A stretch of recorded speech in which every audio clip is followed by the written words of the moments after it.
आप देख रहे हैं लाइव इंडिया हर पल। पूरे देश भर में मां दुर्गा रानी की पूजा आराधना नवरात्रि के दौरान भक्ति भाव और श्रद्धा के साथ की जाती है, जिसमें देवी दुर्गा के मंत्रों का जाप, अखंड ज्योति जलाना, फूलों, लाल फूलों और गुड़हल से उनकी पूजा करना और कन्या पूजन के साथ भोग लगाना शामिल है। यह पूजा धन, सुख और परिवार की शांति, सुख शांति और स्वास्थ्य की रक्षा के लिए की जाती है। नवरात्रि का पर्व हर साल भक्तों के लिए विशेष महत्व रखता है। इस दौरान माता दुर्गा की आराधना की जाती है और लोग अपनी श्रद्धा के अनुसार माता के प्रति भक्ति भाव प्रकट करते हैं। जब आप 9 दिनों के लिए अपने घर में माता को आमंत्रित करते हैं तो यह एक बहुत ही शुभ है। इस समय के दौरान घर में सकारात्मक ऊर्जा का संचार होता है और परिवार के सभी सदस्य एकजुट होकर माता की पूजा अर्चना करते हैं। आपका घर माता का निवास बन जाएगा और यह आपके परिवार के लिए एक अद्भुत अनुभव होगा। नवरात्रि के 9 दिन विभिन्न देवी स्वरूपों की पूजा करने का अवसर प्रदान करते हैं, जो हर दिन एक नई ऊर्जा और प्रेरणा लाते हैं। इस दौरान घर में विशेष तैयारियां की जाती है, जैसे कि रंगोली बनाना, दियों की सजावट करना और विशेष भोग तैयार करना। माता की कृपा से हर दिन आपके घर में सुख शांति का माहौल बना रहता है। आप देखेंगे कि परिवार के सदस्य एक दूसरे के साथ मिलकर पूजा करते हैं, जिससे रिश्तों में मधुरता बढ़ती है। नवरात्रि का यह पर्व न केवल धार्मिक है, बल्कि यह सामाजिक एकता और पारिवारिक बंधनों को भी मजबूत करने का अवसर है। आपके घर में माता का स्वागत करने से न केवल आपके परिवार को बल्कि आपके आसपास के लोगों को भी सकारात्मक ऊर्जा मिलती है। जब आप माता की आराधना करते हैं तो आपकी मनोकामनाएं पूरी होने की संभावना बढ़ जाती है। इसलिए यह समय अपने मन की इच्छाओं को प्रकट करने और उन्हें साकार करने का है। नवरात्रि का यह पर्व हमें सिखाता है कि हम अपने जीवन में सकारात्मकता और प्रेम को कैसे बनाए रखें। इसलिए जय माता दी कहकर अपने मन में श्रद्धा और विश्वास जगाते रहें। माता जी आपके जीवन में सुख, समृद्धि और शांति लेकर आती हैं। नवरात्रि में देवी पूजन करते समय अगर वास्तु का ध्यान रखा जाए तो पूजा के शुभ फल का प्रतिशत कई गुना बढ़ जाता है।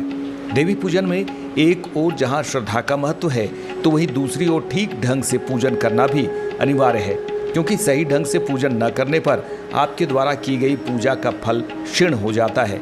इसलिए आराधना के दौरान कुछ बातों का ख्याल रखना चाहिए, जिससे संपूर्ण फल की प्राप्ति होती है। वास्तु के नियमों को ध्यान में रखकर माता की आराधना की जाए तो मनोवांछित फल अति शीघ्र प्राप्त होते हैं। देवी देवताओं का वास वास्तु के अनुसार घर के उत्तर पूर्व कोने, जिसे वास्तु शास्त्र में ईशान कोण कहा जाता है, में होता है। अतः इसी दिशा में माँ की प्रतिमा तथा घट स्थापना करना शुभ फलदायी होता है। नवरात्रि में भक्त माँ भगवती की प्रतिमा के समक्ष अखंड ज्योति जलाया जाता है। अखंड ज्योति के दीपक को वास्तु शास्त्र के अनुसार पूजा स्थल के दक्षिण पूर्व अग्नि कोण में स्थापित करना चाहिए। पूर्व अथवा उत्तर दिशा की ओर मुंह करके पूजा करना वास्तु शास्त्र के अनुसार शुभ फलदायी माना गया है। देवी पूजन पूर्व अथवा उत्तर दिशा में मुख करके करना चाहिए। पूजा स्थल को हमेशा साफ सुथरा और स्वच्छ रखना चाहिए। अनावश्यक वस्तुओं का संग्रह पूजा स्थल में नहीं करें, इससे मानसिक अशांति बढ़ती है। पूजा स्थल के बराबर शौचालय अथवा बाथरूम नहीं होना चाहिए। पूजा स्थल इस प्रकार का होना चाहिए जिसमें घर के सभी सदस्य एक साथ आसानी से बैठ सकें। रसोई घर में पूजा घर नहीं होना चाहिए। पूजा घर में ज़्यादा वजनदार वस्तुओं को रखना अनुचित माना गया है। पूजा घर को स्टोर रूम नहीं बनाना चाहिए, ना ही स्टोर रूम में मूर्तियां रखकर पूजा करनी चाहिए।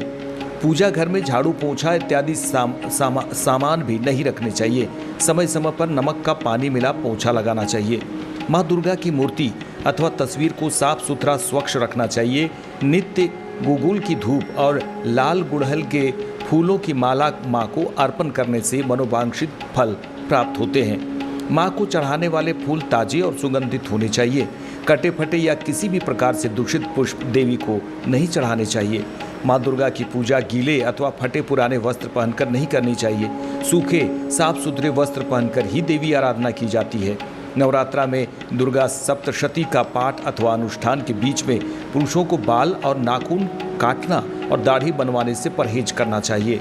भगवती दुर्गा माँ समस्त देवों के तेज से निकली हैं, इसलिए अपने भक्तों को शुभ फल देने में देर नहीं करती। अतः इन बातों को ध्यान में रखकर आप माँ भगवती का पूजन करें तो निश्चय ही भगवती कृपा से सभी मार्ग प्रशस्त होंगे।